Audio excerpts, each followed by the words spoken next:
Regular listeners will know that we often feature cabaret stars from both sides of the pond. Well, Community Breakfast Show favourite Jeff Harner dropped me an email a couple of weeks ago to let me know that the unbelievably talented US star Quinn Lemley is coming over to the UK in the middle of February for two shows at the Pheasantry in Chelsea. Well, this is too good an opportunity to miss. So let's say a very good morning to Quinn, who joins us from New York City. Quinn, good morning. Good morning. I'm so excited to be here, Andrew. Well, we're excited to learn that you're coming over to the UK for a couple of shows. But before we talk about those shows, give us a background for our listeners who may not have heard of you. Well, I live in New York City. I'm originally from Indiana, and I'm known for my show, Rita Hayworth, The Heat Is On, which I'm bringing I've never performed in London. I've never performed in England or the UK. So this is a first for me. I've performed all over Greece and Brussels and, Switzerland, and China, but never the UK. So I'm so excited to go to London. You haven't made it until you've made it in London. That's true. That's true. So I've made it in New York. Now I have to make it in London. Quinn, tell me about your musical passions. You've been involved in music from a young age. I love singing. I love music, and I've been influenced by all of the glamour girls and the great female singers that do the standards, Julie London and Margaret, Rita Hayworth, all my redheads. I love all Eartha Kitt. All of these wonderful, wonderful singers have influenced my music, and I sing everything from the Great American Songbook, which is in the Rita Hayworth show, to my show Burlesque to Broadway, which is me and 2 to 4 girls in a 9-piece band, and we celebrate the women that went from burlesque to Broadway and beyond, and shape-shifted culture as we know it. And Rita did that too with, Put the Blame on Mame and that famous, black Jean-Louis gown, and which we have in our show. And it's just a marvelous story. And we've been in residency. We got extended for 18 months in New York. And now I'm back out on the road in theaters. So touring. When you are performing as Rita Hayworth, you've got quite a responsibility, haven't you, to really do her justice? Yes, yes. I'm so lucky because my writer director Carter Inskeep, who wrote Always Patsy Cline, we've collaborated on this piece, and it's evolved over the years. And after COVID, he really made it part of the Me Too movement and women's empowerment, and made her salt. And as I'm getting older, she's sassier and saltier, and it's very witty and funny.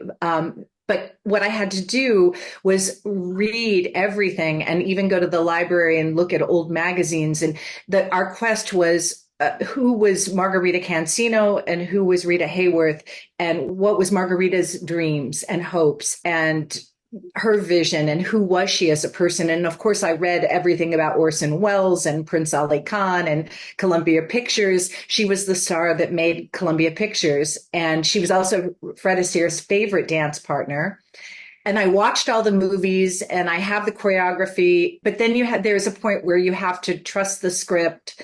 And you have to throw all that research away, because this is not an imitation. I'm not like a drag queen or anything like that. I love drags, but this is a serious 90-minute show. And it's very poignant. And there are a lot of people, a lot of younger people are coming, and women especially, leaning forward because her story she was the star that built Columbia Pictures, the hottest star in 1946 with Gilda. She was the pinup on the last atomic bomb ever dropped. Hopefully that will remain that way. And she was the first princess before Grace Kelly. She married Prince Ali Khan, and she married Orson Welles, and she had her own production company, and she was a mother. And sadly, they thought that her erratic behavior was due to alcoholism, but she had early onset Alzheimer's. And because she fought for her daughter, Yasmin took care of her later in life and created the Alzheimer's Foundation and the big charity ball that has helped millions of people, because Rita Hayworth was the first celebrity to come out with the Alzheimer's. And we deal with it in a very beautiful celebration of her life. This is a celebration of her life and her accomplishments, the ups and downs of being such a big star and having contributed so much to culture. Sometimes I think it can be sad, can't it, that people are remembered for perhaps one song or one show, whereas you really get the chance in a show like you're doing to go right into their life and bring a completely new angle to your audience.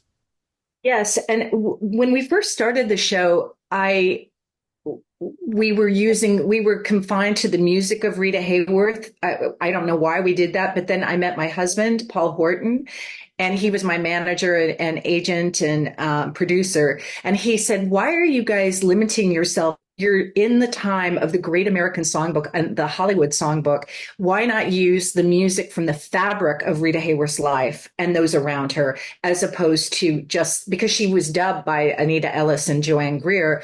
Why not use that fabric to tell the story?" And so that opened us up to so many things. Lady is a Tramp, Sinatra sang it to her in Pal Joey, That's All, which was Dick Haymes' brother's song, composed. It just opened it up. And the whole thing with Orson Welles, he was a magician. She was in his magic act. So she sings that old black magic. And my musicians are so fantastic. I have incredible musicians. I'm flying over with my musical director and Andrew Wheeler and my dresser, costumer, who created these. I do 5 on-stage costume changes while I'm singing. And Mr. Wendell, he's a genius. He works on Broadway. He's in Days of Wine and Roses. I haven't seen it yet.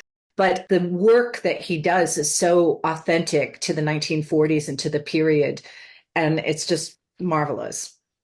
I think our listeners have definitely got a taste now for the show that you're bringing over. Let's talk about the business end. When are you there? Where are you appearing? And how can people get tickets?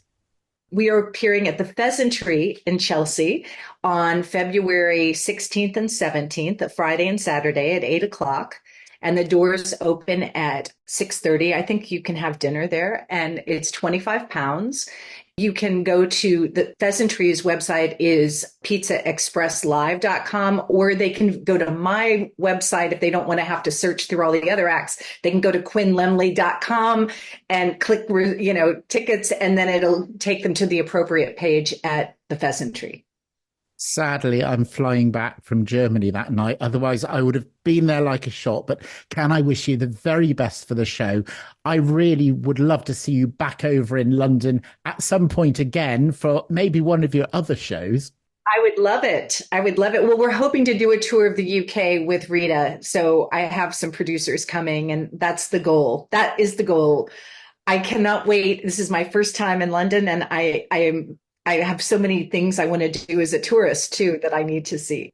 Would you be happy to join us as one of my star guests in a couple of months' time? And we'll talk about your life from when you were born to Rita Hayworth and beyond. Oh, I would love it. I would love it. Thank you, Andrew. This is amazing. Quinn Lemley, thank you so much for joining us. It's been a pleasure. Thank you. Once was a shooting up in the Klondike when they got dancing. Folks were putting the blame on the lady known as Lou. I get too hungry for dinner at 8. I like the theater, but never go late.